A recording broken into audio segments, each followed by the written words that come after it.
Welcome to It's Not Just Business Talks with Sonja, where we get down to the real business of how great leaders dug through their own trenches and climbed some epic mountains to get where they are today. Now let's get started with the show.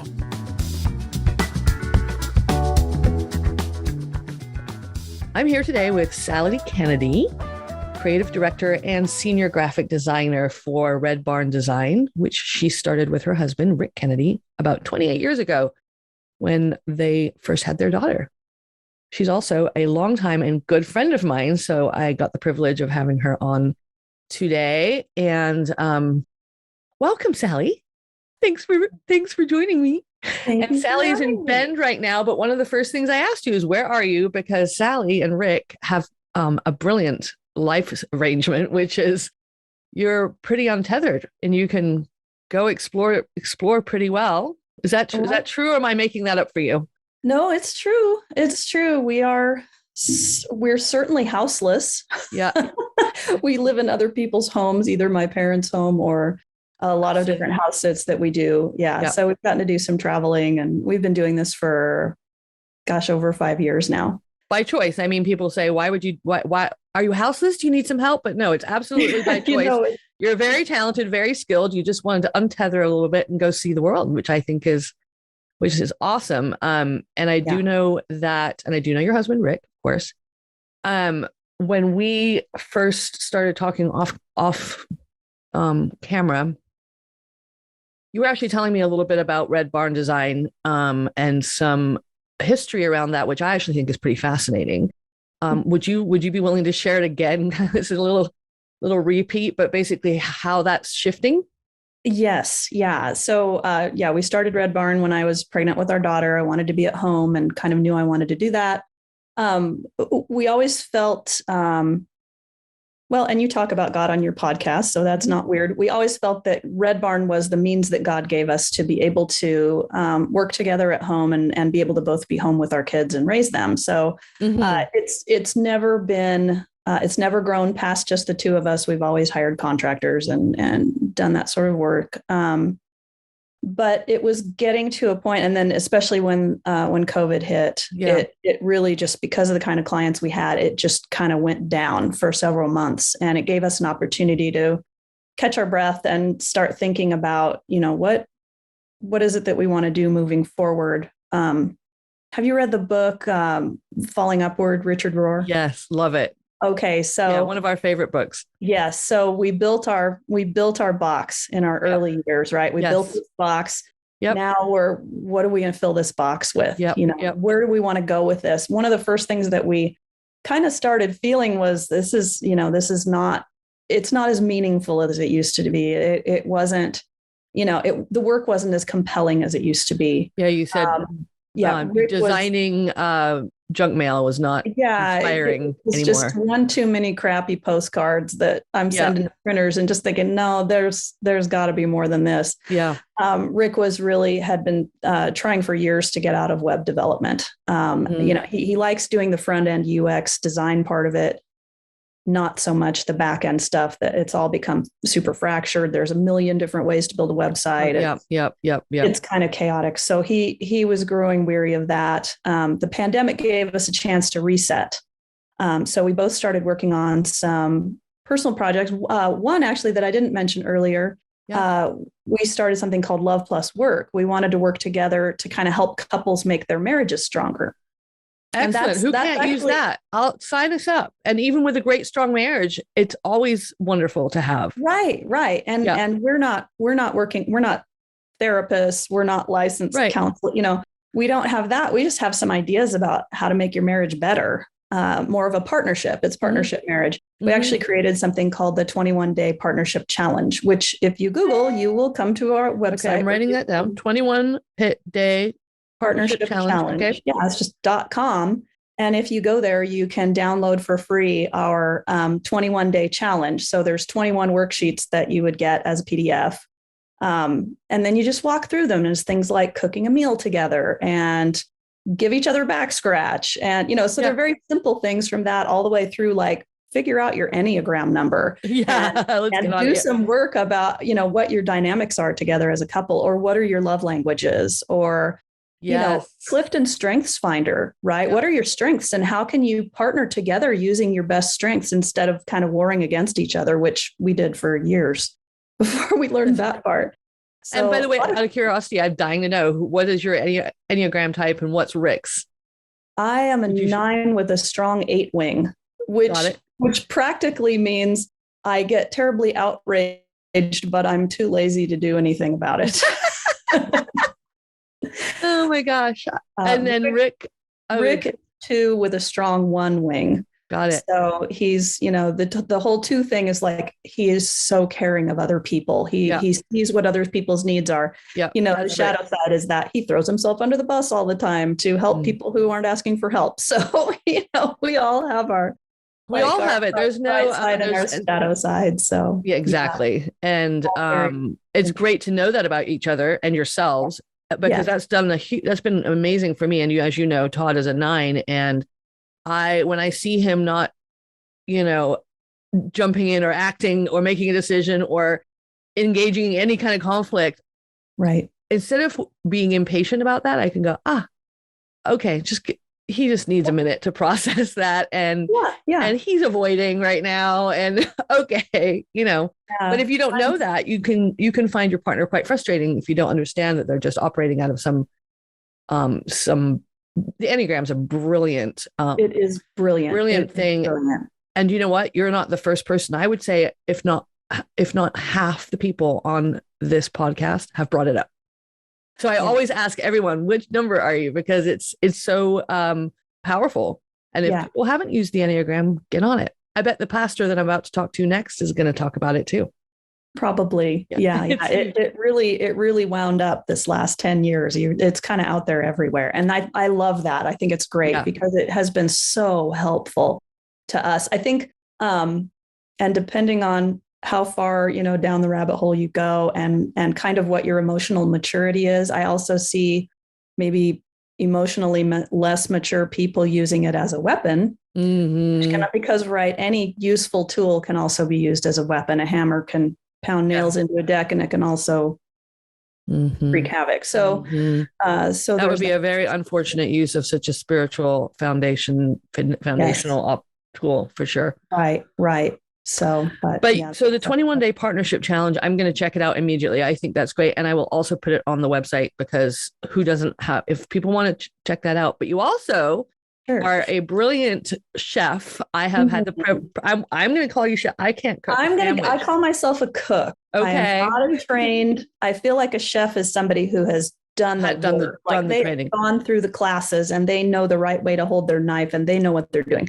I'm just a cook, so I can make really good food, and I can make it for a lot of people. I just love food, and so I have figured out ways over the years to make it for whatever I need to make it for. But so I created this thing called Chaotic Kitchens. That's the other website that was the COVID project for me. The COVID project, and I loved it because, Sally, I actually went straight to it when I saw you post about that, because I feel like you were talking directly to me. I felt like that was my life. I have a hard time putting together a menu for a week or following through on any part of it. Well, I just, we've had this little system we've done for years that we never think anything of. But then other people see it. They're like, wait, that's cool. Can I get that? And, it's just this little shopping list thing. And anyway, I have all those resources and tons of recipes and I know resources there. So there's that one. And then the main project that Rick and I both worked on it, but it was kind of his baby, was BeRealBeGood.com. I love and it. That is a place where we're trying to figure out what's most important to us. So philosophically, spiritually, artistically. So we kind of have a little bit of everything at Be Real, Be Good. I have a bunch of art I've been doing the last couple of years. We both have several blog posts, just discussing some of just all the crazy stuff that's been happening the last couple of years, right? Rick has a great post about seeing with transitional lenses, as a straight white guy in Oregon, So we touch on a few things like that. And we're still developing that out. But with Red Barn, getting back to your original question in my long-winded way. Love the circle. um, feeling like we needed some more meaning in that, we ended up embarking on this process. We were approached by a friend up in Seattle, a friend of a friend actually, who offered to do something called an career advisory group for us. Okay. He told us he will manage the thing. He will manage the group. He will invite a couple of people that he thinks would be relevant to our situation. And then we were to invite 3 couples that we know, friends, who have been financially successful in their business endeavors.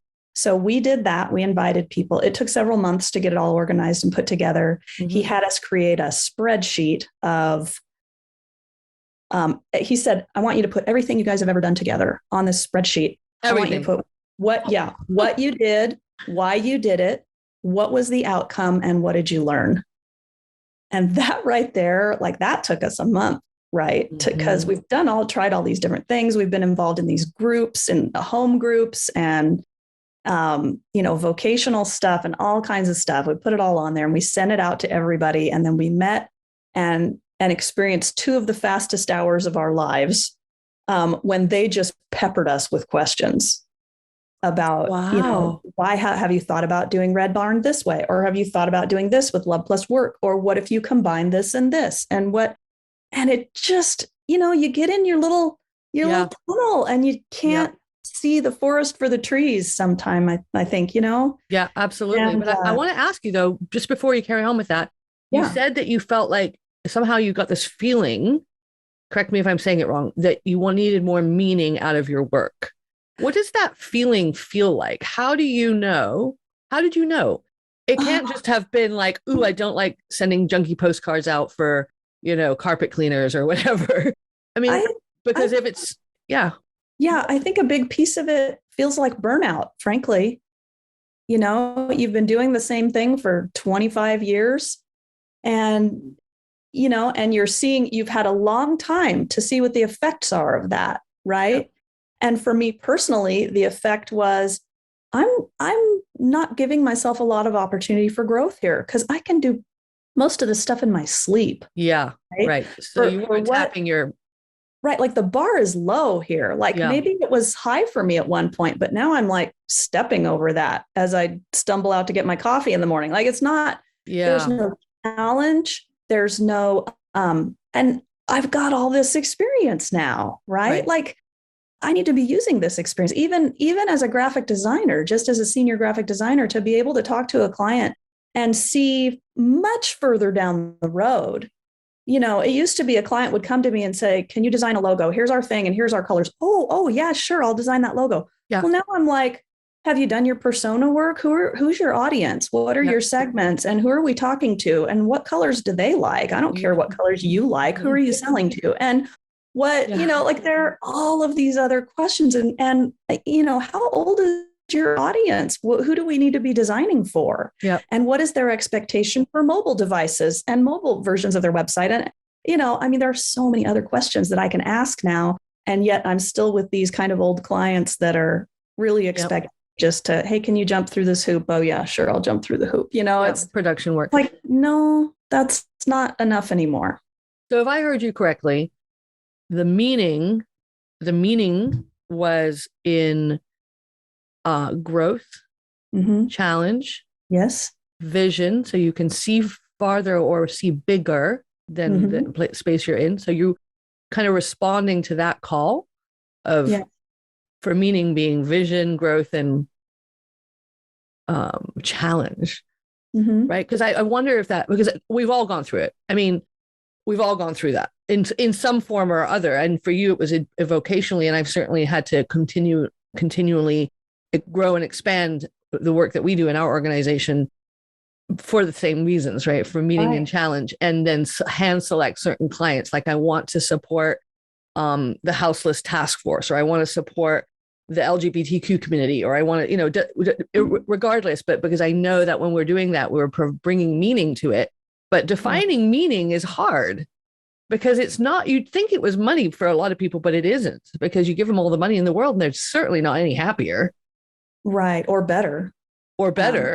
Yeah. And that's where the be real, be good piece comes in. Yes. Okay. Yeah. For Rick and I, and we're actually considering changing Red Barn into like taking those 2 entities and smushing them together and just becoming Be Real, Be Good, design and whatever. I don't know, whatever our subtitle is. I can't even think of it right I know now. a really good agency that can help you with your slogan. No, but I think that's fantastic because it also weeds out, theoretically anyway, it weeds out people who don't really want to be real or be good. They want you to get me that junky postcard.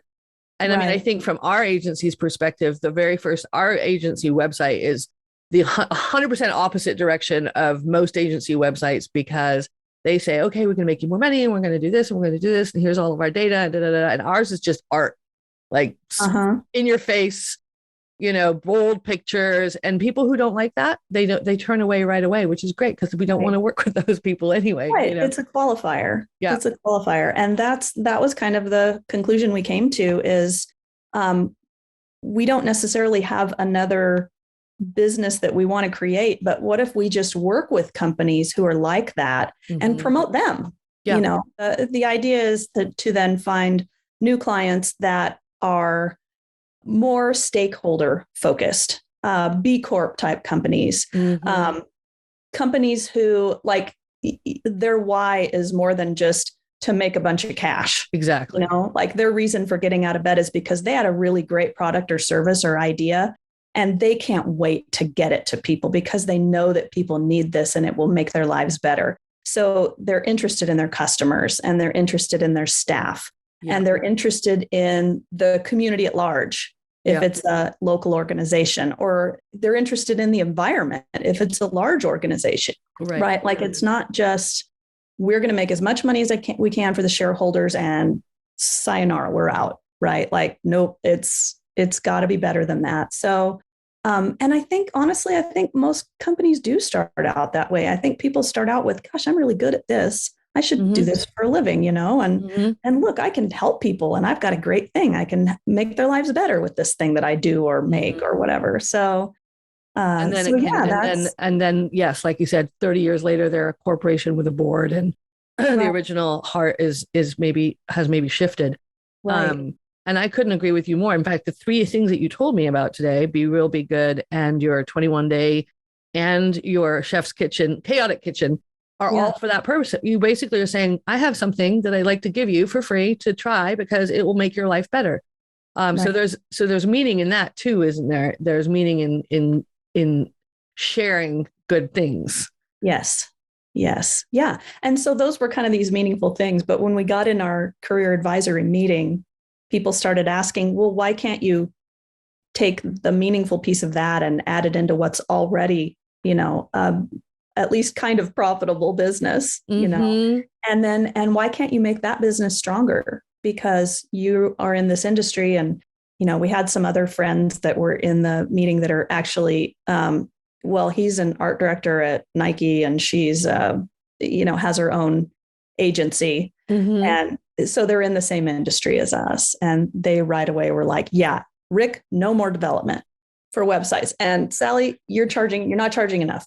And, and they just started going down the list. And we were just like, one of the people said, the guy who led it actually said, it seems to me like maybe you guys have been out on your own and outside of your industry for a little too long, and you're not aware of what some of the industry standards have become, and we're like, oh yeah, that's probably possible. Also, we've been focusing on all these other projects, thinking we might go that way. So it's been a convoluted, crazy process, but it's been really exciting. And it's falling upward, like you said, but how do you know when you're doing that? I'm so curious about, how does a person wake up one day and say, I mean, back in the old days, we call that a midlife crisis, right? But it's the exact opposite. It's a midlife renewal, if anything. But what is it that makes that tick? Was it a slow migration of just feeling a little out of sorts? Is it more of a listening? Is it more of a, how does that happen for you? And I know I've experienced it myself, but this isn't my story. Yeah. I think, it's not any one big moment. There was what you said just now reminded me of something from Donald Miller. Do you remember the book, Blue Like Jazz? No. This is a wonderful book written, I don't know, 15 years ago or something.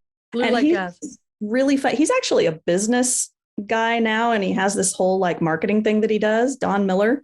But back in the day, he would write about spirituality and his journey with Christianity, and he was so funny and so real about his process. But I remember we have this one paragraph highlighted, 4 times over, where he talks about like the moment that I believed in God, like that I came to faith in God. It wasn't like just boom, oh, I believe in God now. It's like I was driving down the road and I heard this song, and then I told a friend about it, and then and we hung out for a couple of weeks, and then we went on this trip to Hawaii, and we met this other guy on the beach, and he started talking about this place down the street where you could get this burrito. And so we went down there, and the guy who has that place told us this other thing. And, and you just go from place to place to place to place, and you meet the people and you hear their stories, and you gather up all these little bits of truth along the way. And then maybe there's a one moment where a lot of things come together at once, and you kind of have,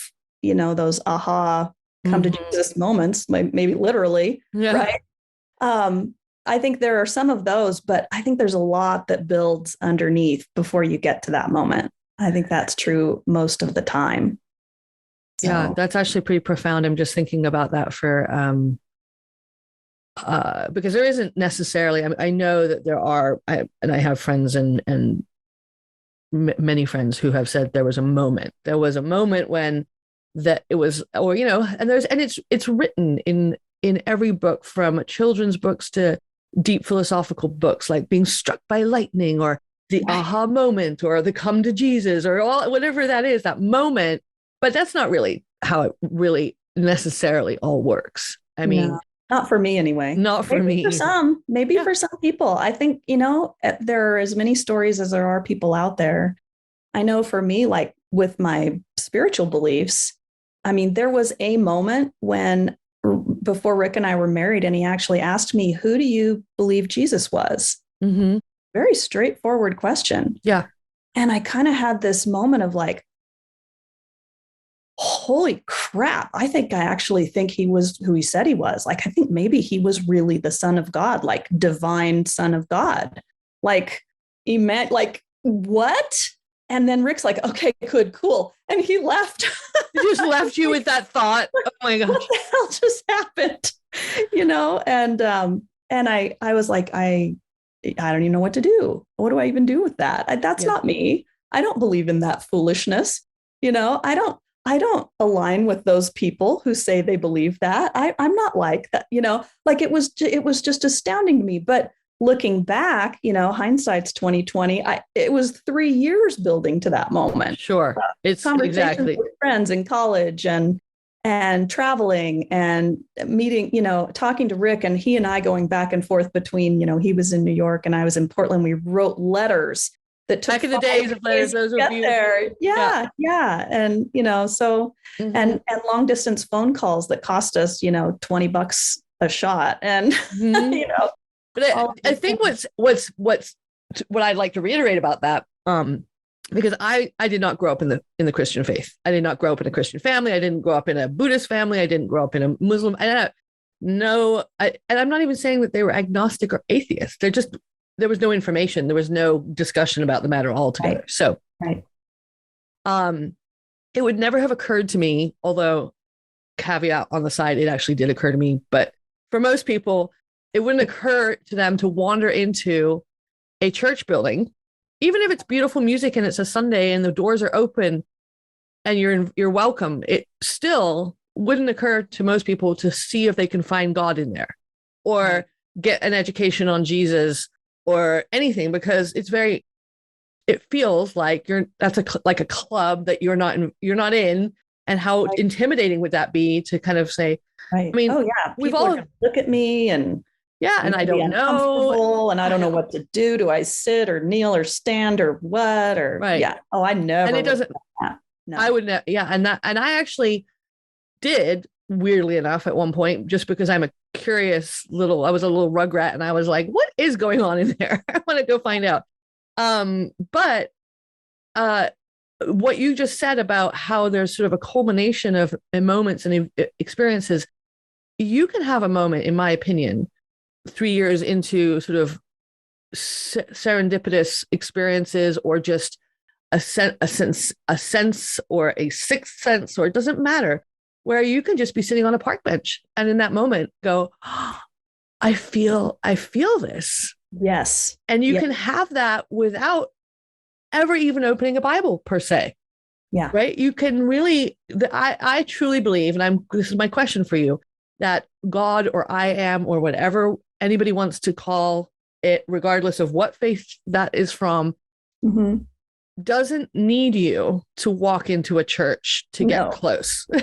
I 100% agree with you. I actually grew up going to kind of an old school denominational church. And that was fine. That was just something our family did, but it didn't ever occur to me to like ask questions about God there. That was just where you went and sang songs and kneeled and sat down, and then you went and colored for a little while till your parents kind of got you, right? You know, it wasn't ever more than that to me. And there was never any moment there where I started asking questions. It was not a place that compelled me to ask deep questions. It wasn't until I got into college and found some interesting friends that we all started talking about asking some, well, where did we come from? What is the point of it? You know, like the deeper. Absolutely. Yeah. So honestly, I feel like my first personal experiences with God were when I had graduated from college. I got my own apartment. I lived by myself. That'll give anybody a God moment, by the way. Yes.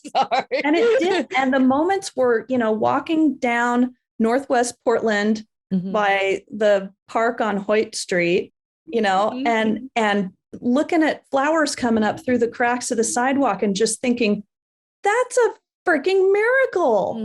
That how can there not be God? Why would there be flowers if there was only random chaos? It doesn't make any sense. You know, like I just was having all of these moments, and, you know, and there had been all these other moments and conversations with, you know, friends who were of various faiths and whatever. But yeah, it wasn't till then. You know, well, I mean, like you said, it can be that, again, a feeling, a sense, and a questioning, a series of moments, or a single moment. The thing that I don't know if I want to say struggled with, but I had those feelings, and it wasn't specific. It didn't have, I didn't have to be Buddhist. It didn't have to be Hindu. It didn't have to be anything. It just had feelings. And I'm super blessed because I married a guy who would answer a lot of the questions that I had very openly and without judgment. But I think where church or organized communities can be an asset, well, there's lots of ways, but if for someone like that is to say, I have, you know, almost any pastor or any leader of any of those organizations, most of them, if you say, you know, I'm starting to have feelings about this, can you shepherd a little? They're going to have that conversation with you, and they're not all trying to evangelize you into the flock and you know, dunk you underwater next weekend. You know, it's not like that. If you're blessed to have a friend like you, Sally, or Rick, or my husband Todd, or any of those interesting friends, especially during college, like you said, where you're welcome to just kick it around a little bit. Yeah. Because the answers come to you. There's no specific route that we're prescribed to take, I don't think. I mean, in terms of finding information is what I mean. Sure. Yeah, no,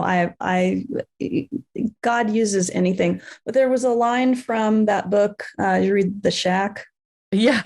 Yeah. Do you remember the line? It's toward the end when he's talking to Jesus in the book, and they're talking about different religions and, well, which way is the right way to God? You know, which way gets you to heaven, gets you your fire insurance or whatever. Yeah.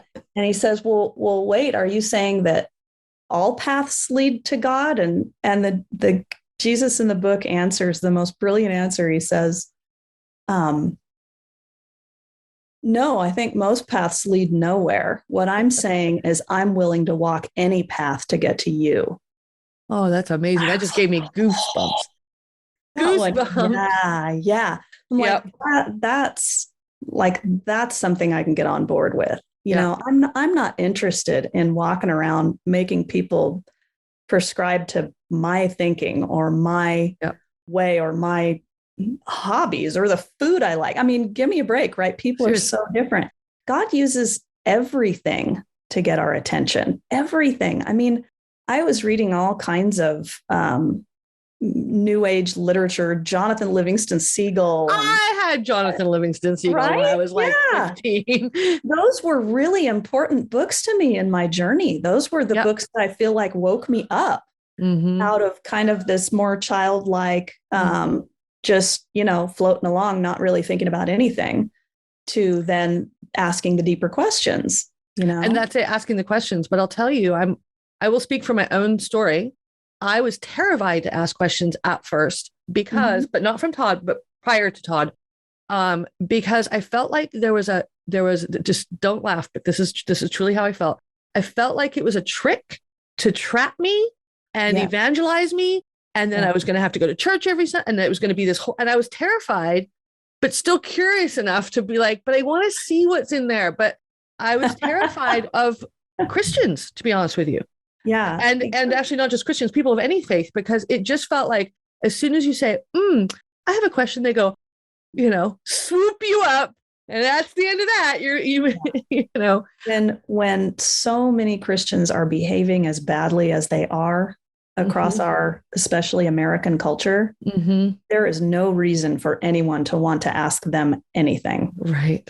And that is something that weighs heavy on me every day. Because it's clearly not Jesus of the Gospels, right? Who was not white, not Republican, not American, non-violent, right? Just go down the list. He's a pacifist,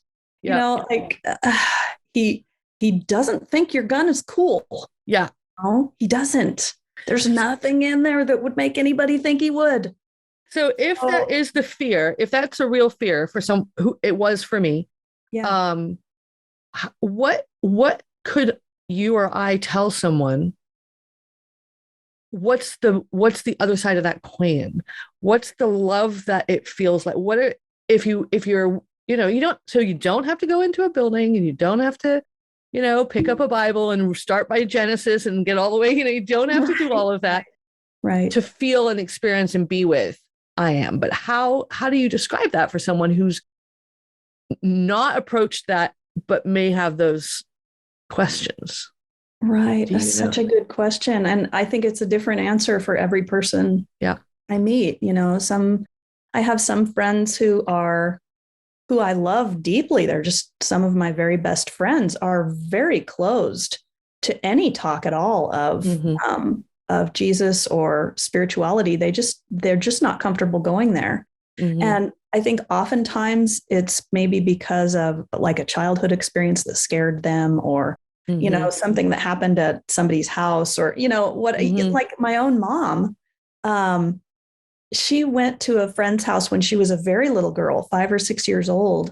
And they were what back then was called holy rollers. This is 85 years ago, right? Yeah. It was this sort of charismatic movement where people would be struck by the Spirit and fall on the ground and roll around. You still see some of this in some churches. And it scared the shit out of her. Yeah. And she never looked at anything again that wasn't just, from a distance, Well, sure. The denominational church that we grew up in. And, that was a safe place. Nobody did anything weird. It was. But some people will think you're even weird for even recognizing Jesus at all. Right. Right. Especially these days. That's some fictional character that, so, I mean, it's hard. There's that big leap from holy rollers to just a regular, being like, hey, it's okay. I feel connected to something I can't name, but I want to be closer, and asking questions of people who are not going to put them in a net and haul them down to church next Sunday. Right. And that's it, isn't it? Like, I think, the reason I would want to tell somebody else about Jesus is because I love him so much, and he's made my life richer and deeper and better. And I mean, in every possible way, so why would I not if I find a place that has a great chocolate cake, Yep. I'm going to want to tell people about the chocolate cake. Right. But I'm not going to tell my friend who's not eating sugar and has asked me to help them not eat sugar. Sure. I'm not going to tell them about the chocolate cake. Yeah. It makes them uncomfortable. It takes them in places they don't want to go. Yeah. And that's very, it's not a perfect analogy, but it's a brilliant analogy. Actually, I hadn't even thought of that. Something like that. It's very kind of you. I hope that Jesus makes me kinder, right? I'm sure that I'm a kinder person than when I started all this. I was kind of a sarcastic little twit. I mean, I was kind of harsh, I've never seen that side of you ever, but I'll believe you because you did say earlier that you're a 9 with an 8 wing, and that 8 wing can be pretty troublesome sometimes. It can get harsh. I have one of those daughters, 9 with an 8 wing, or we're still on the, Yeah. Sally, I adore you. Oh, I hope we have so fun to meet with and I would love to do one, meet with Rick and say hello. But I adore you and I really encourage you and support, and I'm 100% behind this migration or sort of evolving Red Barn design to be real, be good. Because be real, be good. I mean, those are just, can everybody get behind that, please? I hope so. We need it so badly. Thank you for contacting me and for having me. This has been really special. I appreciate you. Thanks for listening to It's Not Just Business Talks with Sonja, a real-life podcast to inspire you. We'll see you again next time, and if this is your jam, click subscribe to get future episodes.